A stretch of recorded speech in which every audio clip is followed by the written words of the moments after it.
And Belichick came out and he said, we've been able to go out and get a Randy Moss and get a Chris Long and get a Corey Dillon. And it's worked for us because, Chris Long won 33 games. Think about this.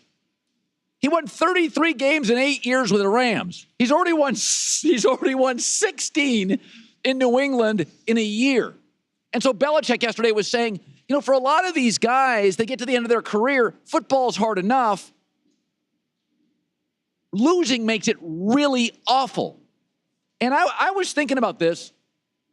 What's amazing to me about the NFL? It's not just that New England's here, but it's also that Pittsburgh was close and Green Bay was close again.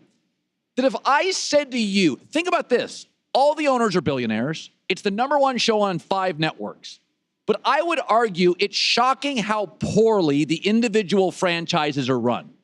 Because generally, here's the way it works. If an industry's got a lot of capital and a lot of money, you go to Wall Street. Most of the firms are well run. Some may be corrupt, but they're well run and they're corrupt. When you've got that much money in an industry, it generally attracts the best people. And I was thinking about this. As you're driving around in a car watching on TV right now, there's like 4 groups of teams. There's like 4 teams in the NFL, and these coincidentally have the 4 best winning percentages in the last 5 years that I would call exceptionally well run. They're not perfect, but GM, coach, owner, quarterback, personnel, I'd say New England, Green Bay, Seattle, Denver. That's it. Those to me are exceptionally run franchises in the NFL. 4. New England, Green Bay, Seattle, Denver. I'd say there's a category of about 5 to 6 teams that are mostly well run. There's a hole somewhere. I may not love the GM. I may not love the way they draft. I may not love their head coach. But I think the Giants, the Steelers, Arizona, Kansas City, and Baltimore last 4 years are mostly well-run franchises. After that, I think there's a handful of franchises that are run well enough to at least be viable. Cincinnati, Atlanta, Houston, Minnesota, Dallas, Washington, the Saints, and Carolina. Don't go crazy on Atlanta because they're here in the Super Bowl. Don't go crazy on Atlanta.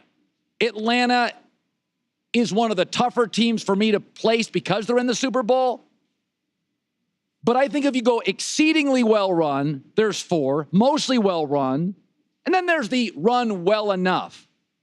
But I would say if you're driving in your car and I said, okay, now everybody else qualifies at some level as a dumpster fire. Here's what's remarkable. Every guy or gal in my car, you can name them right off the top of your head. You'd be like, yeah, Bears, Colts, Titans, Niners, Chargers, Dolphins, Jets, Rams, Jags. That's like 50% of the league. Think about that. Is that sometimes a Seattle, a Green Bay, a Denver, New England, they benefit from others' mistakes. It's not what they're doing. If you're at a company and you're number 2 and you're chasing 1, you're going to get there much quicker if 1 makes mistakes. But if you look at the NFL, when you consider the capital investment, the size of the industry, that it dominates professional sports in America on not only a digital, a television, a TV rights level. Almost no teams are exceedingly well run. A handful are mostly well run or run well enough. Half the league or close is a mess.